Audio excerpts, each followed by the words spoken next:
battle for social media supremacy that could define this year's US presidential election. Donald Trump's campaign used a London-based data analytics company to help advise on strategy. Now Donald Trump is paying them $5 million in September alone in the hope that profiling will take him all the way to the White House. Since June, a very sophisticated data analysis operation had been underway. This involved a British data science firm called Cambridge Analytica. Communication is fundamentally changing. But if you're going to spend $1 billion, you want to be really ruthless about making sure that you're focusing on the right people. And daily, we're updating our modeling with this data to show an accurate picture of where the electorate stands that day. Today in the United States, we have somewhere close to 4,000 or 5,000 data points on every individual. After we re-rated our polling, it allowed us to see that a lot of these Midwestern Rust Belt states were 1 to 3 points closer than what most people thought. How did you know what the voter was this year was not going to be what happened in 2012? Clearly, other groups weren't as dynamic as you. The ability to sort of shift the way you do what you do. I think what we do differently is the combination of polling and data science. But these sorts of new technologies coupled with social media are incredibly powerful. And that is why this little known company has become such a powerful tool in politics. You did something that a lot of people who get paid a lot of money to do were not able to see and do, which is you got this right. Met Donald Trump yet? He should be kissing you today.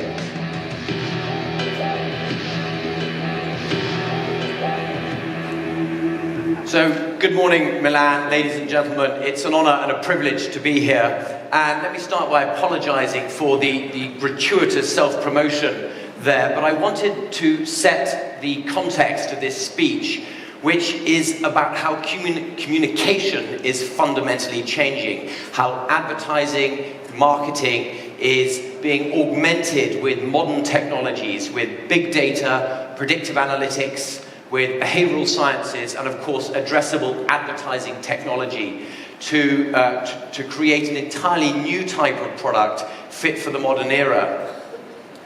I also wanted to do this in the context of the recent US election, or not so recent, last year's US presidential election. It may come as no surprise to many of you that President Trump was always pretty vocal about the fact that data, technology is not what's responsible for getting a candidate elected. And to many degrees, we would agree with him.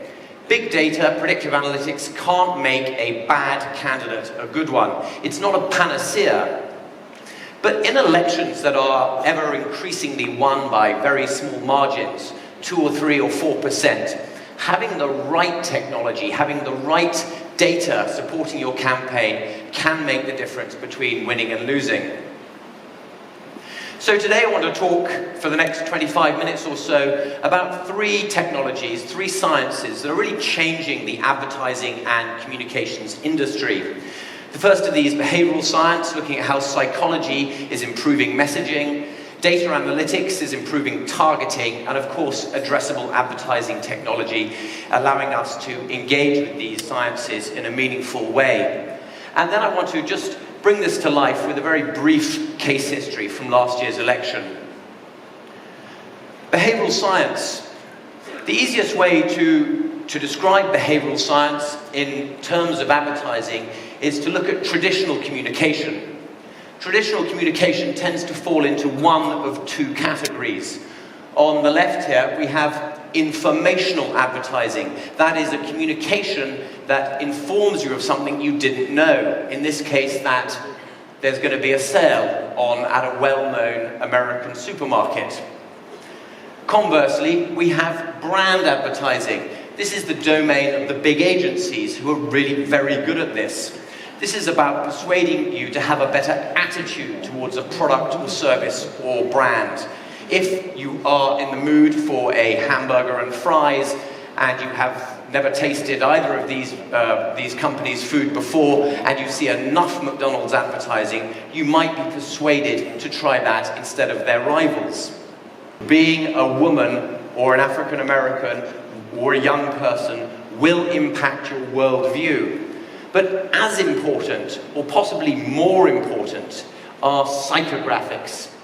Psychographics is what's going on below the surface. This is an understanding of your core drivers, your worldview. And psychographics is really a measurement of all the things that we can't see and we can't measure by looking at someone. One of the key determinants of people's psychographics is their personality. What personality you have fundamentally informs how you see life, and how you see life informs your behavior, whether that's purchasing behavior or whether that's voting behavior.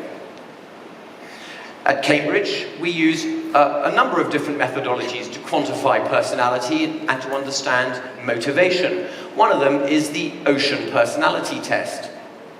This is not too dissimilar to the Myers-Briggs personality test, which of course is pseudoscience from the 1970s. This is the cutting edge in experimental psychology. It's a long-form quantitative instrument that we roll out on a mass scale or a national scale in order to probe the 5 core underlying traits that define our personality. OCEAN is an acronym for O, openness, how open you are to new experiences, whether you like trying things, whether that's new food or traveling or anything else. C is for conscientiousness, whether you enjoy habits and order and plans in your life, whether you prefer a constructed environment. E is for extroversion, a measurement of how socially minded you are, obviously the opposite being introversion. A for agreeableness, whether you care more about other people's needs, society's needs, and put those ahead of your own. And N is a measurement of neuroticism, how much you tend to worry. In America, we've rolled out a survey quantifying these 5 traits to some 2 million adults across the country. From this, we're able to gain very, very particular insight into people's personality and into their behavioral drivers. Let me explain.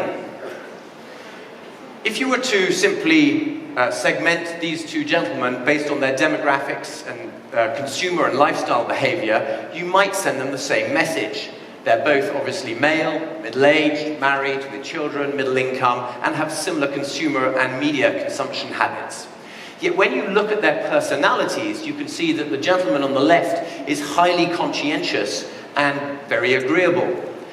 This is in contrast to the gentleman on the right, who's extremely extroverted. This not only informs how we speak to them, but also what product we may choose to sell them. So, were we minded to try and sell them an automotive, for the highly agreeable person, this is somebody who cares about society and community and has bigger values outside of themselves, we might choose an eco-friendly car, in this case an electric car. A conscientious person is likely to respond to fact-led rational arguments. So in this piece of creative, we have not 1, 2, 3, but actually 5 or 6 different arguments so that the individual can go away and assess the advertising or the creative piece and make up their mind about the product in a very rational, fact-led way.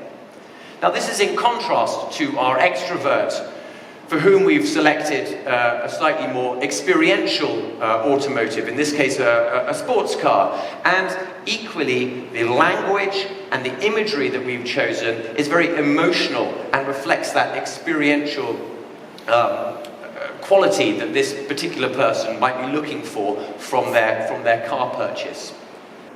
Today we can use big data and data analytics to understand audiences in incredible detail long before the creative process starts. Now that's not to say that data is replacing creativity, but it's certainly augmenting it, and it's allowing us to understand much more about our audiences, what message they need to hear, what channel of communication they need to receive that message through, and the frequency of these messages in order to increase compliance. So what is big data? Well, at Cambridge we work primarily with 3 types of data. The first of these is third-party data. This is available across Italy, across Europe, and indeed across America. In America, we have somewhere close to 3, 4, 5,000 data points on every adult. That is some 220 million people.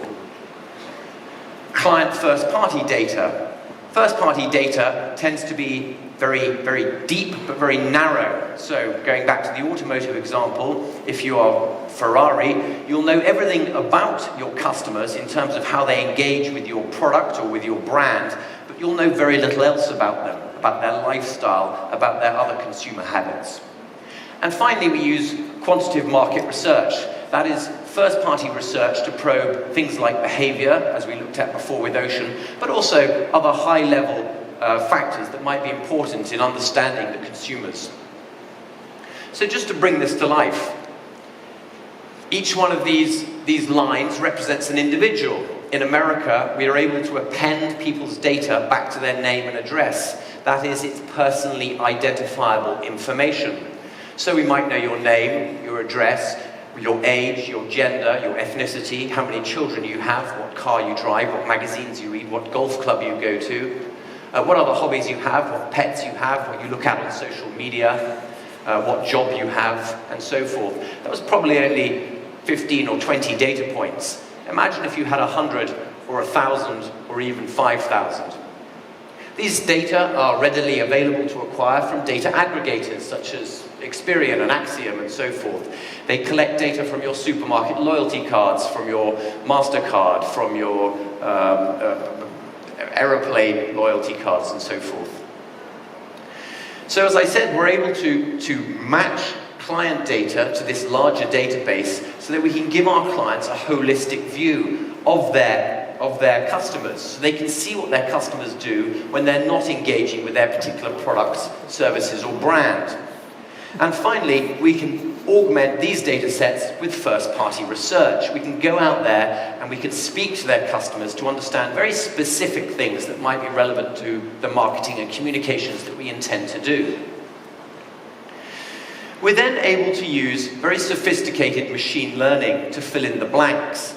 That is, we can take the data that we do have about individuals and we can model that out and we can write algorithms to find correlations in the wider data set that allow us to make predictions about the people whom we don't have this extra data, this client data on. And this is very, very valuable because it allows clients to build lookalike models so they can identify from their existing customer base people who look exactly like their customers but aren't their customers, so we can go and target those people with very specific communications. It allows them to understand how to cross-sell opportunities or upsell opportunities.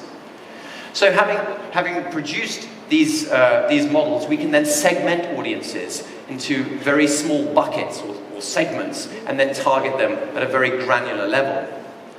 To bring this to life, I want to show you some real data. This is data from the US elections. This was actually Senator Cruz's presidential primary race in Iowa. This is an example of a data dashboard, the sort of thing that we would give to the campaign every day. It looks quite complex, but it's actually very simple. You have a matrix in the middle. On the x-axis is partisanship value. That is, everyone on the right-hand side, in red largely, Republican, and on the left-hand side, in blue, Democrat. This is a measurement of your ideology. On the y-axis, we have a measurement of voter turnout, your likelihood to go and vote in this particular election. So clearly the people at the top of the matrix are highly likely to vote, and the people at the bottom really not at all. So why is this important? Well, imagine if you're a campaign manager. Just looking at these data, you can see that the people in the top right-hand corner are your base, if you're a Republican. These are people you should probably solicit for a donation or ask them to volunteer. The people in the middle on the right-hand side, well, these are people who are definitely Republicans, hardcore Republicans, but they're lazy voters. They're probably not going to vote if it's raining, for instance. So these people need a get out the vote message. You need to phone them up and say, did you know everyone in your street's going to vote? This election's going to come down to 1,000 votes. Everyone's vote matters. Can I send you a taxi? And so forth. That is where 50 million people receive the same piece of mail or the same television ad or the same digital ad on the same day at the same time. Modern technology allows us to target people in a very individual way. And indeed, the secret of advertising today is about trying to cluster like-minded people, homogeneous groups of people into the densest possible audiences such that we could target them and in doing so increase the compliance of our messaging. So there are three main technologies that we as a company focus on and that are prevalent in the market today. Clearly the first of these is digital, which most of you will be familiar with. But equally important is addressable TV and optimizing linear broadcast TV. I think most people understand how digital marketing works. We're able to take offline segments, that is, segments of audiences that we're interested in targeting, and we can then match them through a DMP to cookies. And we can then serve people via programmatic media buys, very targeted advertising. And we can do this over and over again. In fact, we can serve adverts to very, very small clusters of people. Could be hundreds of people or thousands of people. So we no longer need to buy huge amounts of media. We can target in a very individualistic way. And we can improve our targeting by improving our messaging. We can use dynamic creative rendering to make thousands or tens of thousands of versions of the same advert that we can then serve programmatically to these digital audiences. So I've only got about 3 minutes left. I'm just going to bring this to life with a Trump case history. We joined the Trump campaign and we were very surprised to find out on day one that unlike many of the other campaigns who had hundreds of staffers working for them, Trump had about 30 people, and he'd not invested in tech, or digital, or TV, or IT. In fact, he had almost no data or IT infrastructure whatsoever. And because it was Trump, because he's a polarizing character, very few of the vendors, the Republican vendors, wanted to work for him. So where initially we started looking at the data environment and how we could help there, we actually ended up working on the research, the data, the reporting, the segmentation, the digital, the addressable, and the linear optimized TV. We provided an end-to-end capability. Now, we were only 30 or 40 people, and we were up against the Democrat machine. This was 1,000 permanent staff. Hillary spent about $1.2 billion on her campaign, as opposed to Trump's $500 million or so dollars. So we had a massive task ahead of us. The first thing that we did was to try and use data to help the campaign to make the right decisions, to direct strategy. As you know, the American election system is about getting electoral college votes. It's the road to 270. And although there are 50-odd states, there's only ever about 12 or 15 that are relevant to an election. And picking those relevant states is all about data, knowing where to fight your battles. So every day we would provide campaign dashboards that would tell the campaign how they were doing and which states they should focus their resources on. An example of this is Wisconsin. Wisconsin was a traditionally safe blue seat. That is, the Democrats had won it for many years. So much so that Hillary Clinton didn't visit Wisconsin once, not once in the campaign. But our data showed us that not only was Wisconsin in play, but it was winnable. So much so that we persuaded the Trump campaign to go there not once, twice, but 5 times. Now, if you imagine that at an average rally that Trump gave, he probably spoke to 15 to 20,000 people. That means he probably engaged personally with some 70 to 100,000 people in Wisconsin. He then went on to win that state by 23,000 votes, which really gives you some idea of how important data is for understanding audiences and resource allocation. We also use data to help with the communications. You all remember the hot mic incident when Trump was pretty colourful about how he engaged with women. We thought that that might be an election game over moment, but actually we found out that in about 10 or 15 states, his numbers hardly moved at all. And whilst in some they certainly went down, in others they only moved a little bit, so we're able to apply resources to those states in order to address the communication problem. The first thing that we did when we arrived at Trump Tower on the campaign was to raise money. The Trump campaign was almost bankrupt. Trump himself had loaned some money to the campaign, but there was very little other money available. And as I said, the Democrats had this huge war chest. Well, in the first month alone, we were able to raise around $28 million. And this was small dollar donations. This was being able to identify exactly who the Trump supporters were and to reach out and send them donation solicitation messages. And he was getting thousands and thousands of letters every day. Some of them would include just a $5 bill, and most of the donations were less than $20. We then went on to build preference models for every adult in America, ideology models. Who were they going to vote for? First, second, third order. What was their ideology? Were they right of right, centre left, and so forth? And then we had to look at what issues people cared about. Do they care about Second Amendment, pro-life, and so forth? And started to assign a first and second issue to every voter.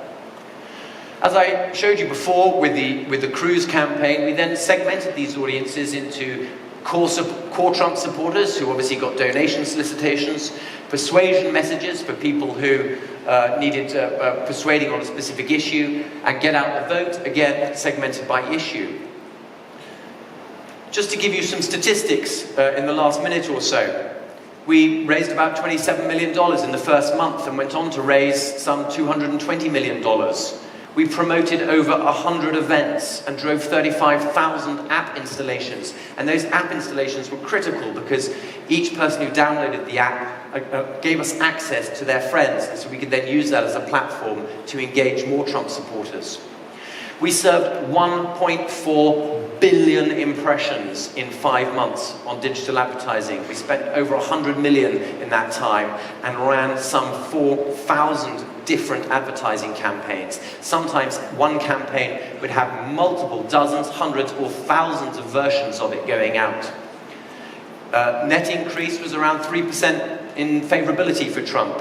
And similarly, we served about 80 million impressions for absentee ballot and get out the vote, with an uplift of about 2%. Finally, we were the first campaign in history to use optimized linear broadcast TV. We didn't have the money that the Democrats had, so we had to be smart, and this is what we did in order to target people in that way. So everyone knows the outcome of the election. It's a year later. We're still digesting it on many levels. But the takeaway here is really not about politics. The takeaway here is about communication, about the fact that these communication technologies are here today. They are being used not just by us, but by the advertising industry and by the communications professionals in order to target with greater efficiency and to give both brands and political clients much greater return on their investment. Thank you.